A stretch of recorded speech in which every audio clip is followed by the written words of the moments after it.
आज़ादी के बाद से अगर हम दुनिया का सबसे बड़ा एक्सोडस अपने ही देश में देखें, पलायन देखें, और एक ऐसे कारण से जो पूरे तौर पे मज़हब की बुनियाद पे हो कि जो हमारे मज़हब को नहीं मानता उसे उस धरती पर रहने का अधिकार नहीं है, और वो स्टेट एक विद इन स्टेट हो।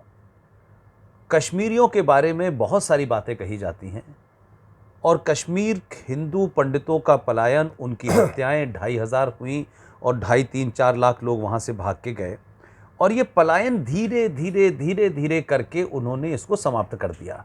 जो लोग पूरे देश में माइनॉरिटी राइट की बात करते हैं कि अल्पसंख्यकों के हुकूक होते हैं, अक़लियत के हुकूक होते हैं, वो जम्मू कश्मीर में हुकूक अपनी माइनॉरिटी को नहीं देना चाहते। और जो लोग बार बार दलितों के नाम का इस्तेमाल करते हैं, पूरी दुनिया में दलितों को हमेशा दलित रहें, उसका आप अपने जम्मू कश्मीर के संविधान में प्रावधान करके उनको आजीवन सफाई के लिए रखते हैं। ये जो पलायन हो रहा है सिंह साहब, इसके पीछे अब कोई शक नहीं रहना चाहिए व्यवस्था को, सत्ता को, न्यायपालिका को। ये एक्सोडस कोई वहाँ विकास का या नौकरियों के झगड़े के लिए नहीं हो रहा है।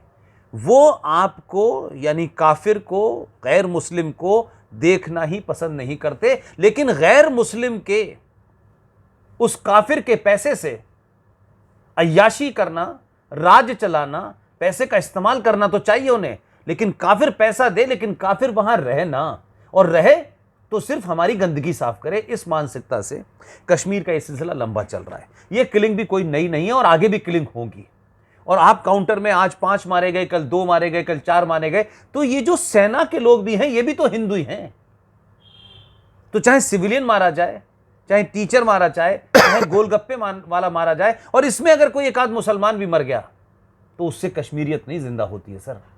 आखिर इस पलायन को रोकने के लिए आज वो कश्मीरी जो दुनिया भर में बैठा है, जिनके बाप दादों परदादों के मंदिर वहां खंडित हो गए, उनके मकान लूट लिए गए, आज उसको कैसे लगे कि भारत की स्टेट उन्हें सच में बसाना चाहती है, उन्हें बचाना चाहती है, और क्या उनके लिए कुछ ऐसा हो सकता है कि वहां बसा दिए जाएं तो उनको कैसे सुरक्षित रहेंगे।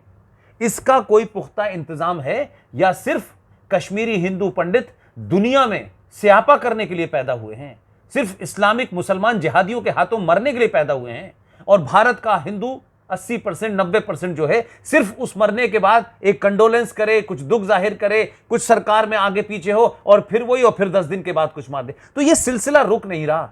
तो भारत के सनातनी हिंदू को, क्या देश में जो मुसलमान माइनॉरिटी में है, क्या उनके साथ यही करना शुरू किया जाए? तब समझ में आएगा कश्मीर के मुसलमानों को। तो ये क्या चाहते हैं आप? यानी आप उस सहिष्णु हिंदू को, अहिंसक हिंदू को हिंसक बनाना चाहते हैं कि वो हथियार उठा करके अगर 100 बंगाल में, 100 केरला में मारना शुरू कर दे तो कश्मीरी मुसलमानों को समझ में आ जाएगा कि इसका रिपरकशन हो सकता है। इसलिए कि रिपरकशन नहीं होता, इसलिए वो लगातार मार रहे हैं। इसमें स्टेट नहीं, मैं कहता हूं समाज की भी जिम्मेदारी है।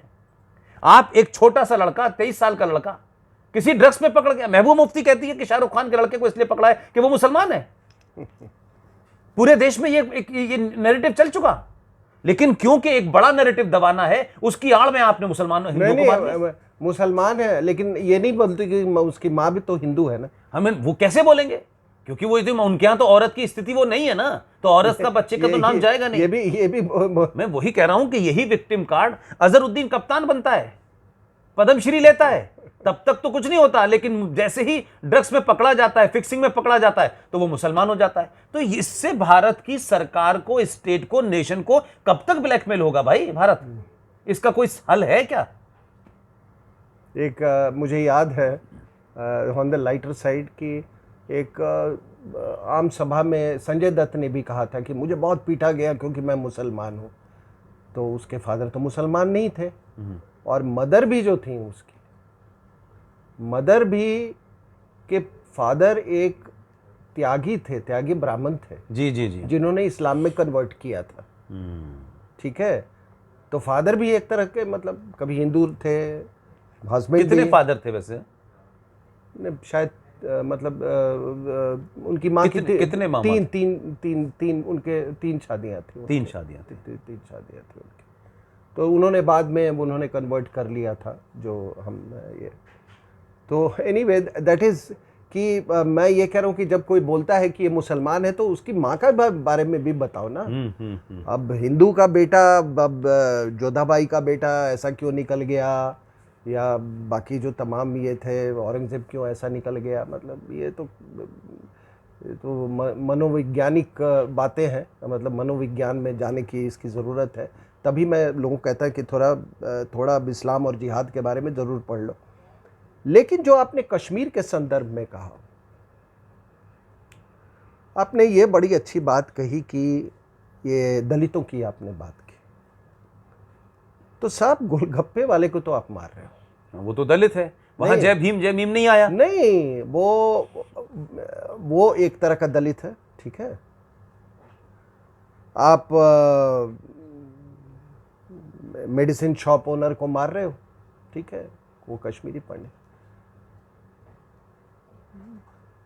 आपको अपने दलित को, चलो एक तरह का, एक प्रकार के, मतलब एक जाति के दलित को आपने कभी सुना है कि किसी जो ये वाल्मीकि लोग थे इनको कभी टारगेट किया गया? नहीं, ना तो इनको नागरिकता दी इन्होंने, और नहीं कभी टारगेट किया। और मालूम है ये क्या मानसिकता है? मानसिकता है कि अगर इनको टारगेट कर देंगे तो हमारा गंदगी कौन साफ तो लाए इसीलिए थे सर, वो तो आए भी तो इसीलिए गए थे ना। वही गंदगी कौन साफ करेगा, ये ऐसी मानसिकता है। और यही मानसिकता पाकिस्तान में, आप तो पाकिस्तान में रहे। यस, बिल्कुल। पाकिस्तान में मुझे याद है कि जब पार्टीशन और ये श्री प्रकाश थे फर्स्ट हमारे हाई कमिश्नर टू पाकिस्तान, तो उन्होंने ये लिखा है कि जब वहाँ से पलायन होने लगा पार्टीशन के बाद, तो सिंध से ये लोग भी जाने लगे, जो हमारे वाल्मीकि भाई लोग हैं वो भी वहाँ से जाने लगे। तो बाद वहाँ की सरकार ने एक, and that letter is available, एक सरकारी ज्ञापन जारी किया कि किसी भी कीमत पर इनको मत जाने दो पाकिस्तान से। जी। और आज भी आपको मालूम है कि इनकी गंदगी जो है, इन जिहादियों की गंदगी, ये 1400 साल की गंदगी, ये हमारे वाल्मीकि लोग साफ कर रहे हैं पाकिस्तान में। आपको तो मालूम है, ये कराची की मैं बात कर रहा हूं। बिल्कुल। और शहरों के, लाहौर में कुछ लोगों ने वो क्रिश्चियनिटी में कन्वर्ट कर गए, लेकिन उससे भी कोई फर्क नहीं पड़ा, उससे कोई, उनका स्टेटस वो क्या नाम है, यूहाना नगर लाहौर में, यूहानाबाद, सॉरी, वहां पे। तो ये मानसिकता देखिए कि ये पलायन कर जाए, लेकिन नहीं, ये सफाई वाला नहीं जाना चाहिए। नहीं, और फिर वहां क्या कहेंगे कि कुरान में लिखा है कि जो सब भाई हैं हमारे और इंसानियत की बात करेंगे, और ये इंसानियत के नाम पे उसी अल्लाह की मखलूक को कह रहे हैं कि तुम सिर्फ गंदगी उठाने के लिए हो, और अपने आप को सुपीरियर बना लिया खान साहब ने। तो देखिए, ये जहां तक ये एक्सोडस की बात है, तो आपको मैं देखिए, यूं तो 13-14 सेंचुरी में इस्लाम का आगमन हो चुका था, और एक अपने लद्दाख के रिंचन रहने वाले हैं, उन्होंने सबसे पहले कन्वर्ट किया। किस कारण में किया मैं ये नहीं जानना चाहता, लेकिन काफ़ी क्रूर हो गए वो इस्लाम में कन्वर्ट करने के बाद। सर मैं एक बात पूछ रहा हूँ, आपने बड़ी अच्छी बात है, ये जैसे ही इस्लाम में कुरान पढ़ता है तो आदमी जानवर क्यों बन जाता है? ये कुरान पढ़ते ही जानवर हो जाता है आदमी, क्रूर कह लीजिए, पागल कह लीजिए, कुछ भी कह लीजिए, आपको ये ऐसा क्यों होता है? तो मैं आपको 1400 AD के आसपास एक रूलर आया वहां, सुल्तान सिकंदर, जिसका नाम था बुत शिकन। अब बुत शिकन ने सारे मंदिरें तोड़ डाली, और एक भट्ट नाम का ब्राह्मण भी कन्वर्ट कर गया था, उसको इसने बाकी ब्राह्मणों के भी खिलाफ इसने कर दिया था। तो बुत शिकन ने ये बिजबहरा का जो मंदिर है वो तोड़ा, कई मंदिरें तोड़ी, और सबको तोड़ के वो, या तो आपका जो जामा मस्जिद है वो भी मंदिर तोड़ के बना हुआ है वहाँ पे कश्मीर में। इसने मर्तंड का मंदिर तोड़ा, और वो साहब वो मंदिर देखो, 1 साल तक ये तोड़ता रहा है, वो मंदिर नहीं टूट पाया। मतलब फिर इसने और तरतीब लगाई कि वो नीचे से पत्थर निकाल के आग लगा देता था, तो आप जाओगे वहां पर तो आपको उसके निशान मिलेंगे मरतड के मंदिर का। इतना भव्य मंदिर, सूर्य भगवान की के शान में वो मंदिर बनाई गई है। आपको सूर्य से क्या परहेज हो सकता है भाई, लेकिन अब क्या कहें। आपने कहा कि क्यों एक किताब पढ़ के लोग इतने वो हो जाते हैं। खैर उसने तोड़ा उसको, लेकिन आप मानसिकता की बात देखो साहब, और ये बात मैंने आपसे पहले भी इस पर बहुत डिस्कशन किया हुआ है कि ये बेशरम हमारे फिल्म वाले लोग उसी मर्तंड के मंदिर में जाके गाना बनाते हैं कि तेरे बिना जिंदगी से कोई शिकवा तो नहीं। आप क्या बताना चाहते हो? वो तो बहुत डिजाइन के साथ चल रहा है ना सर। है? उसी गाने में जिसकी लाइन आप कह रहे हैं वो आंधी फिल्म थी, और उसमें वो कहता है कि ये जो अपनी गर्लफ्रेंड से कहता है कि ये जो तुम बेलें देख रही हो ये आयतें हैं, यानी उस मंदिर पे आयतें लिखी हुई हैं। तो ये सिलसिला रुका नहीं है सर, ये तो चल रहा है, आज भी चल रहा है सर इस फिल्म इंडस्ट्री के माध्यम से। तो ये उस मंदिरें तोड़ी, आपको मालूम है। और अच्छा, कश्मीर की हिस्ट्री बड़ी अच्छी से, बड़े अच्छे तरीके से रिकॉर्डेड है। 2 जगह की लोग कहते हैं ना कि लोग हिंदुस्तान में इतिहास की कमी है, हिंदुस्तान जैसा क्लियरली इतिहास कहीं लिखा ही हुआ नहीं। संगम लिटरेचर और ऑफ साउथ इंडिया तमिल, और ये आपके जो इधर का क्या कहते हैं, ये कलहना का ये रजत रंगनी जो हिस्ट्री जो लिखी हुई है कश्मीर की, बहुत वेल रिकॉर्डेड है। 37 मन उसने जनेऊ जलाए थे, मतलब इतने कश्मीरी हिंदूज का उसने कत्ल किया था। और वो एक पलायन हुआ। उसका बेटा जो था, उसका नाम था अली शाह, वो अपने बाप से भी ज्यादा क्रूर। उसने तो ऐसा कर दिया कि लोग अपने घरों में आग लगा के अपनी जान देने लगे। मतलब उसने ऐसा मतलब कह दिया था कि यार तुम यहां से ना भाग सकते हो। जितने बॉर्डर एरिया पासेस थे उसको कह दिया था कि ये देखो ये भाग ना पाए यहां से। वहां पर अपने बॉर्डर गार्ड्स लगा दिए थे उसने, ये भाग ना पाए, ये किसी दूसरे मुल्क में ना जा पाए।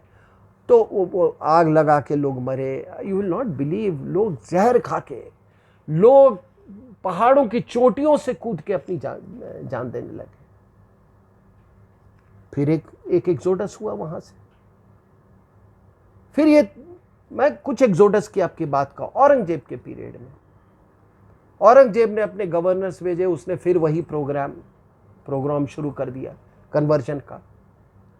इतना मतलब फिर वही क्रूएलिटी, और फिर एक एक्सोडस हुआ औरंगजेब के टाइम पे। औरंगजेब के बाद एक कोई मुल्ला नबी था, उसको भेजा गया था ये कन्वर्जन के लिए। औरंगजेब के बाद वाली पीरियड 1720 की मैं बात कर रहा हूँ। औरंगजेब का तो मृत्यु 1707 में हुई थी। 1720 में फिर उसने भी यही प्रोग्राम चलाया। फिर एक एक्सोडस हुआ, ठीक है। और फिर आया आपका अहमद शाह अब्दाली का राज। अहमद शाह अब्दाली ने भी, उसके जो गवर्नर्स थे वही उन्होंने प्रोग्राम चलाया। इसी तरीके से लोगों को मारना, मतलब उसने तो सारी हदें पार कर दी थी। कश्मीरी पंडित जो थे उनको कहा जाता था कि भाई आप हांडी में शौच भर के जाओ हमारा, और बच्चों से उस पर पत्थर फेंकवाता था। ये तरह तरह की ये यातनाएं इस तरीके से। फिर ये भी उसने हुक्म पास किया था कि जहाँ भी किसी कश्मीरी पंडित को देखते हो आप, तो उस पर तुम सवार होके उसका इस्तेमाल कर सकते हो। फिर एक एक्सोडस हुआ, ठीक है साहब। उसके बाद to cut the history short, एक बिरबल शाह थे, वो गए महाराजा रंजीत सिंह के पास।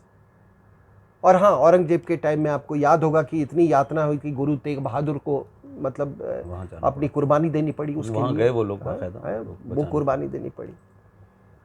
उसके बाद ये बिरबल शाह जो है, शायद बिरबल भट्ट या कुछ ऐसे नाम था, वो गए इनके पास, अपने महाराजा रंजीत सिंह के पास। उन्होंने कहा कि बहुत बुरा हाल है, आप हमला कीजिए, आप हमको निजात दिलाइए। तो पहले उन्होंने गारंटी के तौर पे अपने पुत्र को वहाँ पे छोड़ दिया महाराजा रंजीत सिंह के पास। फिर सिख रूल शुरू हुआ, आए, हमला किया। तब तक ये लोग भी बहुत कमज़ोर हो चुके थे, और जब हमला हुआ तो लोगों में कुछ गुस्सा था, लेकिन आप विश्वास नहीं करोगे, और मैं इतिहास की बात कर रहा हूँ, सिख्स के आने के बाद, और इनके मेन जनरल थे महाराजा गुलाब सिंह, ठीक है ना। इन्होंने जितनी अफगान औरतें थीं, एक पर भी एक खरोंच नहीं आने दिया। बाइज्जत इनको यहाँ से एक पंडित, कश्मीरी पंडित के उसमें उसको अफगानिस्तान भेजा गया। तो ये दरिंदों का आप हाल देखो। और ये उस समय फिर डोगरा रूल आया, ये 27 साल चला कोई सिख का रूल, फिर डोगरा रूल आया, 100 साल आया। तो ये सिख रूल और डोगरा रूल के अंदर में कश्मीर के हिंदुओं ने कुछ चैन की सांस ली, आप समझ रहे हो, 1947 तक। अब क्या होता है कि इसके साथ में एक और बात बता दूं कि 1857 से लेके 1947 तक, 1857 में उन्होंने जिहाद किया था अंग्रेजों के खिलाफ। हम तो स्वतंत्रता के लिए लड़ रहे थे, समझे कि नहीं, लेकिन ये लोग जिहाद कर रहे थे बहादुर शाह जफर को गद्दी पर स्थापित करने के लिए। तो इनको कुचल दिया गया। तो उसके बाद से इन्होंने 1947 तक इन्होंने कोई कभी आंख नहीं उठाई अंग्रेजों के ऊपर, जहां तक जिहाद का सवाल है। और जैसे ही 47 आया, इनके वो पैतरे शुरू हो गए, वो पार्टीशन उसके पहले से करेक्ट सब तैयारी, ठीक है।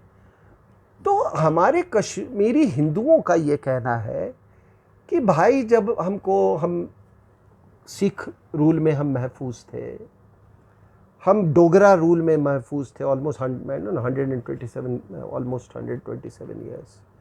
हमने तो सोचा कि ये आज़ाद भारत में हमको पूरा हक मिलेगा, हम और भी ज़्यादा महफूज होंगे। तो इसीलिए वो जब आप कहते हैं ना कि इन्होंने ये नहीं किया और ये नहीं किया, क्योंकि उनको स्टेट पर भरोसा था। स्टेट ने उनको धोखा दिया, absolutely. They were betrayed by the Indian state. और लगातार हुआ ये, ऐसा नहीं हुआ। तब वो कहते कि हम क्या करते, we were taken by surprise, क्योंकि आपने जिहाद और इस्लाम के बारे में पढ़ा नहीं। मैं तो एक आपको पृष्ठभूमि, और अगर मेरे इतिहास के वर्णन में कोई गलती, ये तो मैटर ऑफ रिकॉर्ड, आजकल तो सब कुछ आप गूगल करके कुछ भी आप ये कर सकते हैं। अब मेरा हमारे राजनीतिक और ये जुडिशरी से क्वेश्चन है कि अगर सारे मजहब बराबर हैं, तो एक ही मजहब के लोगों का पलायन क्यों? एक ही मजहब के लोगों के द्वारा पलायन क्यों? और अगर सारे मजहब, धर्म की बात नहीं कर रहा हूं, सारे मजहब अध्यात्म में और भक्ति में डूबे हुए हैं, तो फिर एक ही मजहब का पलायन क्यों? एक ही धर्म का पलायन क्यों? एक ही मजहब का पलायन क्यों? जो राष्ट्रीयंस को खत्म कर दिया आपने वहां पे, यहाँ पे आपने कश्मीरियों के साथ ये किया। तो इन तमाम सवालों का लोगों को ये जवाब देना होगा। और मैंने आपको बोला कि 30 साल का हिस्ट्री आपने देख लिया जो हमने ये किया है। लेकिन एक बात पुष्पेंद्र जी, लोग कहते हैं, मैंने कहा मैं टेलीविज़न चैनल्स पे जाता हूँ, ये ना पाकिस्तान इसलिए कर रहा है कश्मीर में कि वो इंटरनेशनल कम्युनिटी का अटेंशन चाहता है, उनका ध्यान आकर्षित। अबे यार, कुछ जियोपॉलिटिक्स की समझ या करो। आज वेस्टर्न वर्ल्ड को हमारी जरूरत है। जिस तरफ भी इंडिया वेट दे देगा अपना, उधर तराजू भारी हो जाएगा। अगर हम इंडो पैसिफिक रीजन की बात कर रहे हैं तो क्वाड्स की, तो बिना इंडिया का अपने योगदान के ये क्वाड्स कभी नहीं सक्सेसफुल हो सकता है। उधर तो बहुत प्लेयर हैं पैसिफिक के तरफ, इंडियन ओशन में तो हम सबसे बड़े प्लेयर हैं, मतलब बाकी लोग भी हैं यहाँ पे, लेकिन हम तो उस तरह से स्थित है इंडियन ओशन में। तो ये कहना, देखिए जियोपॉलिटिकली और सामरिक रूप से हम इतने जबरदस्त स्थिति में कभी नहीं रहे हैं। दूसरी बात, हमारे लैंड बॉर्डर्स हैं चाइना के साथ, अमेरिका का तो लैंड बॉर्डर्स नहीं है ना, वेस्टर्न वर्ल्ड का तो लैंड बॉर्डर्स नहीं है, तो कौन काउंटर पॉइज हो सकता है चीन का? हिंदुस्तान। तो मैं अपने हुक्मरानों से दो बात करता कि अपनी मजबूत जियोपॉलिटिकल पोजीशन, अपनी मजबूत स्ट्रैटेजिक सामरिक पोजीशन का इस्तेमाल करें। और ये जो ह्यूमन राइट वगैरह की जो बात कर रहे हैं ना आप, ये आज जो हो रहा है कश्मीर में, this is cultural genocide, religious genocide, और ये सबसे बड़ा ह्यूमन राइट वायलेशन है। और जिसका कि एक सबसे बड़ा, जिसका मतलब इसका जो नियंत्रण जो है, ऑर्केस्ट्राइजेशन जो है, वो पाकिस्तान के द्वारा है। इसलिए पाकिस्तान पे आप सैंक्शन कीजिए। और ये कल्चरल जेनोसाइड, देखिए साहब, कन्वर्जन करना, religious conversion is also cultural genocide. ये सांस्कृतिक नरसंहार है। और मैंने बनारस में यह बात कही थी कि आप उसका मजहब ले लें, उसकी भाषा ले लें, उसका तौर तरीका ले लें, उसको अपने रूट से अलग कर दें, ऐसा कर दें कि ना उसको गंगा से कोई मतलब, ना शारदा देवी से मतलब, ना मर्तंड के वो मतलब, उसको आप सब चीज से छीन ले। उससे बड़ा नरसंहार दुनिया में कोई नहीं हो सकता। And that should be human rights में ये आना चाहिए। और इसीलिए जो ये कन्वर्जन के जो नौटंकी चल रहे हैं ना, ये दो मजहबों के द्वारा, this amounts to cultural genocide of this country. Very well sir. ये सांस्कृतिक नरसंहार है जो कंटिन्यूअस चल रहा है, जो कि कंटिन्यूअस चल रहा है। और अगर हमको जरूरत है, मैंने कहा ना, जियोपॉलिटिकली और स्ट्रेटेजिकली आप इतने आज स्ट्रांग हैं कि आप नैरेटिव आप बदल सकते हैं। देखिए साहब, सबसे बड़ी बात है ना कि हिंदू कभी डिमांड नहीं करता है। हिंदुओं को चाहिए कि they must demand answers. Godhra में इतना बड़ा कांड हो गया, किसी ने पूछा? इंसानियत के बारे में नहीं, किसी ने पूछा कि ये क्यों हुआ, किसने किया, क्या गलती थी इन लोगों की कि ट्रेन में तुमने आग लगा दी। लेकिन पोस्ट गोधरा पूछने वाले पूरी एक उद्योग थी वहां पे। कश्मीर में क्या हो रहा है, किसी ने सवाल कोई पूछ रहा है? चार आप एक्सपर्ट बुला लेते हैं, उधर से कोई कहता है ना अभी बर्फ जो है पड़ने वाला है, इसलिए यार छोड़ो यार, ये रूटीन बात है। कान पक गए 30 साल से ये सुनते सुनते। तो ये, और एक और बात मैं बता दूं, इजरायलीज भी ऐसे ही करते थे, डरते थे सवाल पूछने से। लेकिन फिर वो इजरायली, मतलब जूज, यहूदियों की बात कर रहा हूं, लेकिन वो सवाल पूछना उन्होंने जब शुरू किया, एकत्रित हो गए, कलेक्टिव हो, तो लोगों को जवाब देना मुश्किल हो गया। किताबें लिखी जाने लगी, बहुत सारा हॉलोकॉस्ट के बारे में उन्होंने मनवा लिया पूरी दुनिया से कि हॉलोकॉस्ट हुआ था। आज भी बहुत लोग हैं जो कि हॉलोकॉस्ट की थ्योरी को डिनाई करते हैं। उन्होंने मनवा लिया क्योंकि उनका कलेक्टिव एफर्ट था। और एक और बात बता देता हूँ, और ये बात बहुत, मैं कि जब बनिया तलवार उठा लेता है ना पुष्पेंद्र जी, उससे ज़्यादा खतरनाक कोई नहीं होता है। क्योंकि वो सबसे ज़्यादा सहनशीलता है, क्योंकि उसको व्यापार करना होता है, दुकानदारी चलानी होती है। तो बिना मतलब, जब मैं आप में सहन शक्ति नहीं है, दुकानदारी, ये व्यापार चल नहीं सकता। लेकिन अगर आप उसकी दुकानदारी छीन लेंगे ना, तो बहुत खतरनाक हो जाता है। लोग को याद रहे,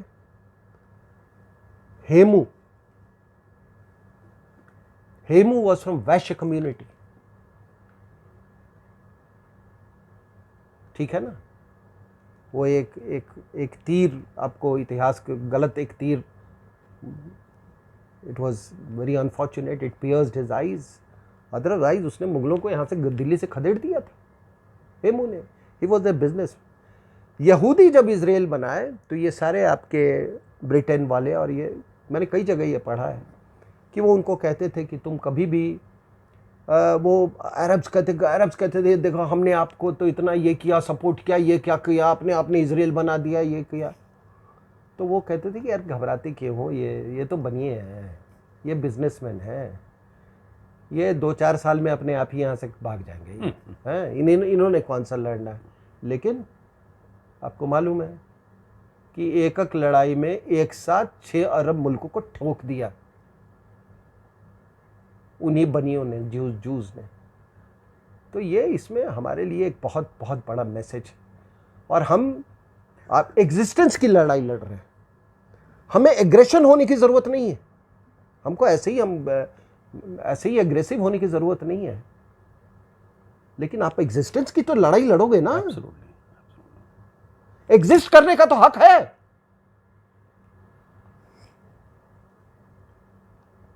एक बात जो आपने कही उसे सेकंड कर देता हूं, मैं समझता हूं कि आप पूरी बात कह चुके हैं। आपने जब कहा कि यहूदियों ने उस हॉलोकास्ट को लिखना और चीज़ों को मनवाना शुरू कर दिया, आपको नहीं लगता है 70 साल में पहली बार 15 अगस्त 1947 और 14 अगस्त 1947 को भारत बटा और भारत बटा और भारत बटा, इस वक्त भारत की सत्ता पे बैठे हुए एक आदमी ने पहली बार 14 अगस्त 1947 को बंटवारे की विभीषिका स्मृति दिवस के रूप में उसको मनाने की बात की, ताकि लोगों को पता चले कि 14 अगस्त को लाखों लोगों की लाश पे ये भारत बटा है, ताकि लोग पाकिस्तान की आज़ादी की मुबारकबाद देने से पहले सोचें कि भाई हज़ारों लाखों हिंदू मारे गए थे तब ये पाकिस्तान बना। तो जब आप इतिहास को इस तरीके से लाते हैं तब लोग उस पर डिबेट करते हैं। तो जैसे आपने कहा कि हॉलोकॉस्ट वगैरह तम सारी थ्योरी आई, तो आज भी तो भारत में कुछ उस तरीके की चीज़ें कहीं। आप एक फिल्म बताइए जो कि कोई एग्जोडस के बारे में कोई फिल्म बनाई गई हो, कश्मीरियों की एग्जोडस के बारे में, जिस एग्जोडस की मैंने बात की। एक वो है, उसने बनाया था है?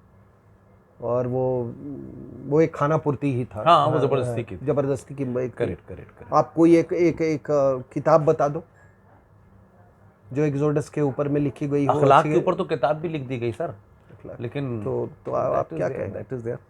Thank you very much sir, आपने बहुत सारे टॉपिक कवर किए और बहुत दिन बाद हम लोग मिल रहे हैं और हम लोगों की मुलाकात और फ्रीक्वेंट होनी चाहिए। और एक मुझे आपसे समय चाहिए, जब आपके पास समय हो सर, आपकी जो किताब हिंदी वाली है नो द एंटी नेशनल, उसकी बड़ी डिमांड है और उसमें आपने कुछ बदलाव भी किए हैं, कुछ टॉपिक नए जोड़े भी हैं। उस पर भी मैं समझता हूँ कि ये जो एंटी नेशनल हिंदी में लिखी गई है, ख़ासतौर से उन लोगों के लिए जो लगातार ये मांग करते रहे हैं कि उन्हें हिंदी भाषियों को ये किताब हिंदी में चाहिए। सिंह साहब ने करीब इसमें कुछ टॉपिक बदले हैं, कुछ कम किए हैं और नए टॉपिक जोड़े हैं। लिहाजा ये जो एडिशन है ये देश के उन हिंदी भाषियों के लिए है जो लगातार इसकी मांग करते रहे हैं। इस पर चर्चा फिर किसी और वक्त आपसे करेंगे, एक्सक्लूसिव इस पर रखेंगे। आपका बहुत बहुत धन्यवाद। Thank you very much.